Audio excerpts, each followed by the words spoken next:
Hey, good.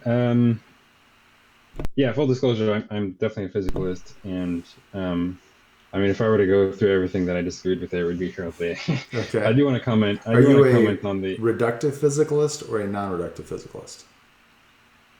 I don't really use that terminology. Okay. Um, Do you believe that are you do you believe that there are only physical substances, but there are mental properties and mental substances, mental properties and physical properties, or do you believe that there are only physical substances and physical properties, that there are no such things as mental properties? well, I don't believe in properties at all. I don't So you really don't like believe that substance. things have properties? That's correct. So like an apple isn't red? It's not true Oh, I of the think apple that apples. it's red. So yeah, if you're using by It's like a property, you just description. mean right. So if you just yeah, I think there are true descriptions, Well, right? yeah, that's But I don't that's think yeah. I'm not a yeah. realist about properties. Like there's some sort of Oh, abstract objects. I mean that there's right. things that are true of the object, and so like the redness, it's true that the apple's red, which means that the apple has the property of being red. Good. So yeah, if all the property talk here is committing you to is like true description, I Yeah, have no issue with that. Right. yeah. Okay, that's fine. Yeah. Um, but then, so what was the question on that? Well, I was asking you if you so you're a physicalist, so I'll assume that at least is physicalist with respect to substances. But are Mhm. you a physicalist with respect to properties as well? That there are only that the only things that are true of substances are physical facts about them, or do you believe that there are mental facts as well? So like a substance might have the property of thinking about an orange, or thinking about Santa Claus, and that thinking about Santa Claus isn't identical to the physical property. So I'm just trying to figure out kind of Well, they just where you land so on that that. the descriptions are not identical. I think the things are identical if they're denoting something. Okay, so a So, reductive like, physicalist would say thinking about Santa Claus just is a particular firing of neurons. yeah, particular mental activity. We could also, I don't know what the just is doing, but it's also that thinking is some event that occurs in the world and it's describable in principle in neural or physical terms. Okay, so yeah, so you'd be a reductive physicalist then. Yeah, again, I have other issues with this sort of terminology, but Okay. if you want to use that, that's fine. I did, I mean, if you want to ask me more questions, that's fine. I did want to just comment on one of the arguments you made Sure. Yeah. Yeah. And and sorry see where about I that. I was. was just trying to understand Yeah. where you were coming from. I didn't mean to like interrogate you or anything. No, I'm happy to do it. But the one that I wanted to comment on, we could do more if you want, but was the slide 10, the one that you said, oh, I made this argument, so it's, Yeah. Yeah. The um, hemispherectomy one. yeah. So, um, you think you think that, well, first of all, I wouldn't say that we're identical to our brains, although I'm a physicalist. Um, yeah, but supposing that I did, um, then I would reject six actually. Um, and I think, I mean, the rejection of six, I mean, six you might think is like obvious, but I think it's like obviously false. You can have the same brain that persists through some changes, some gains or losses in parts. And so, you know, whether or not the brain that the person has post hemispherectomy is the same brain as the brain prior to that. Well, it depends on what we're counting as the same brain. It depends on the conditions of persistence for a brain. And it's not a matter of logic that it doesn't persist through those changes. And anyway, so that's the basic idea. I don't know if I was super clear. But the main thing is that we need to have, and even for to have any persistence over time, we need to be able to persist through changes. And that might include changes in terms of gains or losses of parts. Yeah. So what I think that response is essentially something like most of us survives the hemispherectomy. Is kind of what you No, seem to be saying, that most of our brain no, survives, because you don't say that 100% of the brain survives a hemispherectomy. 100% of the brain. It's the same brain if it's the same, if it satisfies the conditions. So the question that we're asking about is what is the substance that you are? That's kind of the question that we're trying to get at. And so there are different ways to refer to things. So, for example, Yeah. an organism, right? So, what is an organism?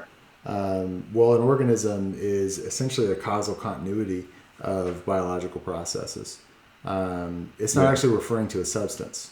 When you talk about a living organism, you're not actually referring to a substance at all. You're referring to this causal continuity of biological processes. When you refer to a nation, you're not referring to, it can be the same nation even though it's got different people in it, because you're not really referring to substances. You're not referring to um, a, a person or a substance. Whereas in this discussion, when we're talking about the soul or we're talking about what you are, we are referring to substances. And so that's why it can't just be like, well, there's a causal continuity. We want to know what the substance is that you are. And so that's where I think that sort of response would fall flat. Because, for example, like if you've got a boat and you replace planks in the boat, yeah, no, it's literally a different substance. It is a different substance. It may be the same boat in the sense that, it's got some causal continuity with the boat that's there, but it's not the actual same boat. It's not the same substance of the boat. And so I've actually got a slide that kind of addresses that, and why I think that actually causes a kind of counterintuitive result. So let me go ahead and post that. So if we are identical to our body, then only part of us survives change, such as in the hemispherectomy, because part of the substance survives change, because part of the substance is literally removed, in a hemispherectomy. So what that means, though, if we account for our identity that way, then what I am now is not what existed before. It's caused by it. I have a causal continuity with my past, but what I am now, the substance that I am now, actually didn't experience that past. And so our memories we're caused to have our memories, but our memories aren't things that the substance that we are today, that what I am now, didn't actually experience that. I'm rather caused to have that memory. And so when I think of my childhood, for example, it's literally a different substance. It's than what is here today talking to you. But I'm just caused by Yeah. previous states to have that memory. So that's radically counterintuitive. That's not how we experience our lives. It seems like I was there when I was a kid. And so it's because it's radically counterintuitive. We need to have some really good reasons for affirming it. But absent those, then our own experience of our continuity of identity over time would be enough of a reason to reject it. But that's not my view. I think we do persist over time, and um, I don't know if I want to get into explaining my whole view on that, on like what persistence over time consists in. Um, I don't know if you're familiar with like Eli Hirsch's view on that. My view is kind of similar to that, but in some ways not. Um, yeah, I think you are the same person that you were, 5 years ago. Even though you've gained and lost various parts and changed in certain ways and so on, it's not that you're mostly the same person because to count as the same person, you don't need to have precisely the same parts. That's again, you can count as the same person without being the same in every other respect, right? Um, as I'm thinking about same as a person. Yeah, so And remember that the question we're getting at is, what is the substance that you are? what is the substance? Yeah, so I'm a living Yeah, organism. I'm an American. Like that doesn't mean right. that what I am is identical to what it is that is an American, right? So there's not an identity relationship between me and an American, because an American is like a concept or something like that. I mean, I have to think more about it, but what we're getting at in this conversation or this argument is, what is the substance that you are? You are some substance. You are something. You're not nothing. You are something. So what is the thing that you are? What is the substance that you are? And that surely doesn't endure over time. Well, I mean, it does for a little while, but if it's completely replaced, which happens every 7 years or so, then it's not still there. The substance is not still there. And so, how do we account for this continuity of identity? So it seems like saying you're the same person because you're enduring through these changes, of substances. Well, again, that essentially is the claim that you have a causal continuity. Or if I'm it's not I'm that, not then what is it? I'm not saying anything about causal Okay. continuity. Well, then how do you Yeah, account for the continuity of identity? I know that we both agree that there is a yeah, continuity of identity. How do you yeah. account for So it? I could briefly describe my view, although this isn't going to be super precise. Okay. We have various sortal terms, Sortal? yeah. So like human or tree or car, right? Terms under which things can fall if they satisfy certain descriptions, right? Okay. Um, Basically categories, right, Okay. of things. And we have, although imprecise and not often not super um, principled, there's conditions under which something at one time that falls under some sort of term, and something as at another time that falls under that same term count as the same uh, thing, the same F, say. So, um, well, suppose like I have a car, right, at one time. Hmm. There's my car at one time. There's my car at another time. Now, um, in virtue of what is at the same car? Well, we have conditions under which something counts as the same car, and they're fixed sort of by convention, right? There's not really much. If the conventions were such that, um, at every instant it's a new car, then it's not the same car. It's just what cars there is at one time is just a completely different car at any other time. But as it happens, that's just not how our conventions work, though. And a good approximation of how our conventions work is, in most cases, is going to follow spatial temporal continuity um, under a sortal, right? And that's Eli Hirsch's basic view, although he amends it. Um, my addition to that is to say that's a model of our conventions, and it's not going to get it right in all cases. Um, and so for persons, or us, there's a lot more. There's a few different ways that the term gets used. What is a person? Um, and we can get clear on what that is. I like to think of persons as, well, at least human persons as human organisms, right? We're creatures that with fairly well defined persistence conditions, and the notably we can persist through a complete change in all of our parts, right? You wouldn't say that if I one night at a time replaced each atom in my car, that at the end of that, you know, after each atom has been replaced, it's a different car. No, because that's not um, doesn't break the continuity in the way described of the car. And same so for persons. Of course, you could think of the word person a different way. Maybe you're identical with some continuing mind or something like that. Um, there's other ways to go there. But I mean, I like to think of persons as, I mean, I'm some organism right here. I'm a human organism.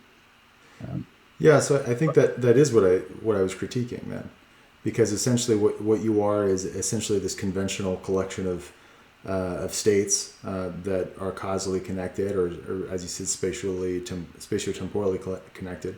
But that means that the substance that you are is not the same substance that was there 10 years ago. what is this, the quote unquote the substance? I don't know what additional work that's supposed to be doing then. Uh, Yeah, it's true so that I have different parts, but I'm still the same person.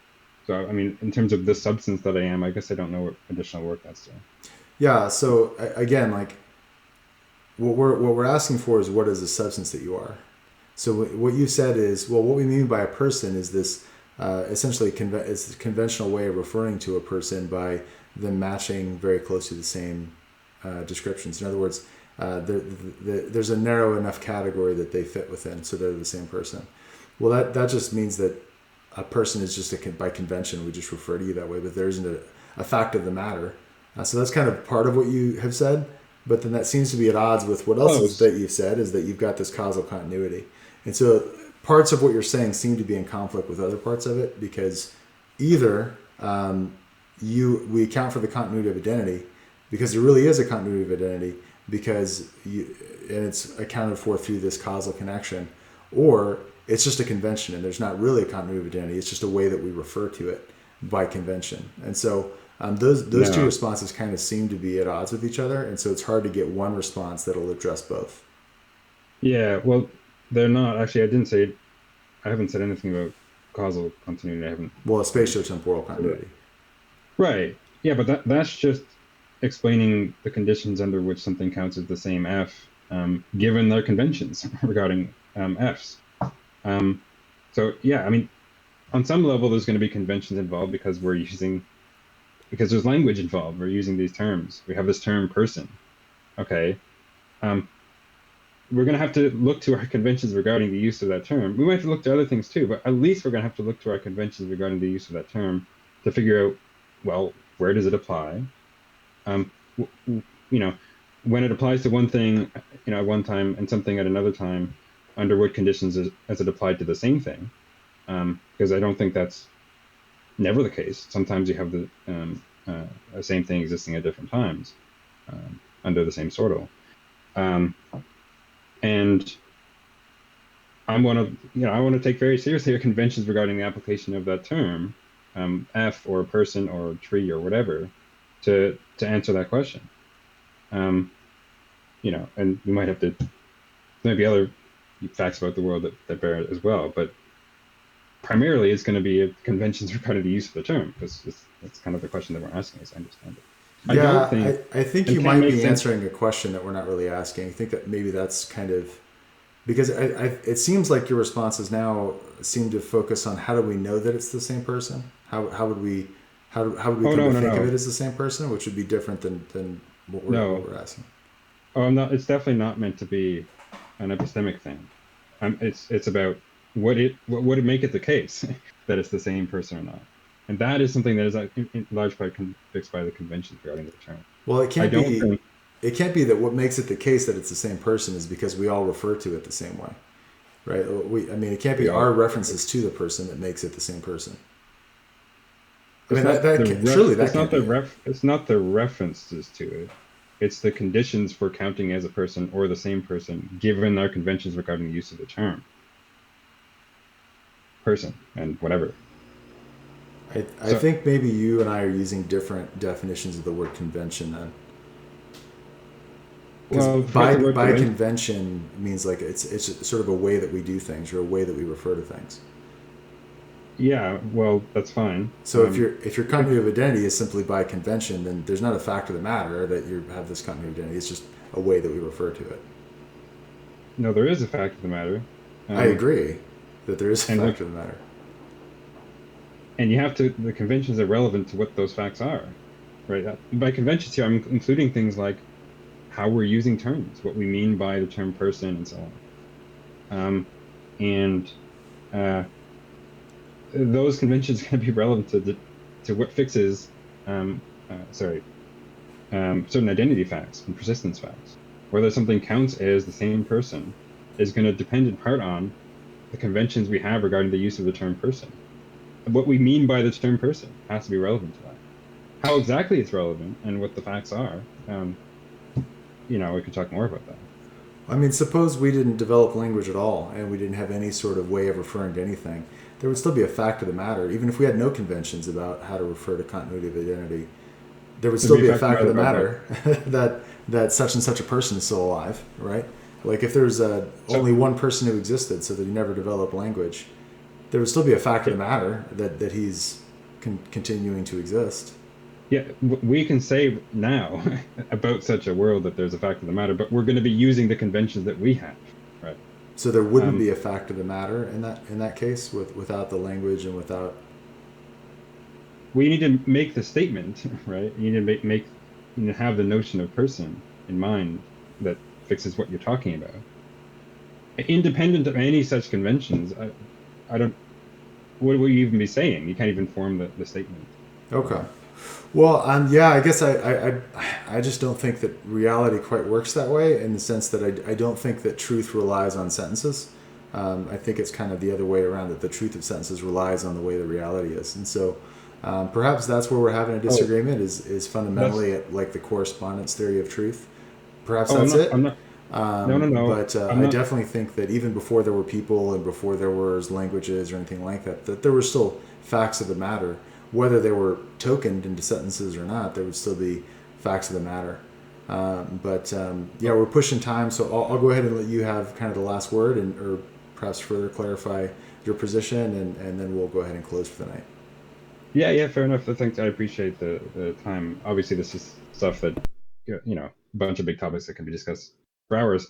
I don't mean to suggest that it's our conventions, you know, that's what ultimately determines the truth, and the facts are dependent on those. No, I'm not saying that at all. I'm saying that what we're asserting, the claims we're making about the world, depend on the conventions we have regarding the terms we're using to make those claims. Um, and so before there were any humans or anything that had any linguistic conventions or made any claims or something like that, um, were there things like were there planets and stars and so on? Yeah, yeah, those things existed at that time. Um, were there truths? Were there truth bearers? Right, that's another question. If you think that there's always existing these like abstract propositions, then yeah, okay, there were maybe those existed then, and were some of them were true at that time. I don't believe in abstract objects, and so I don't hold that view.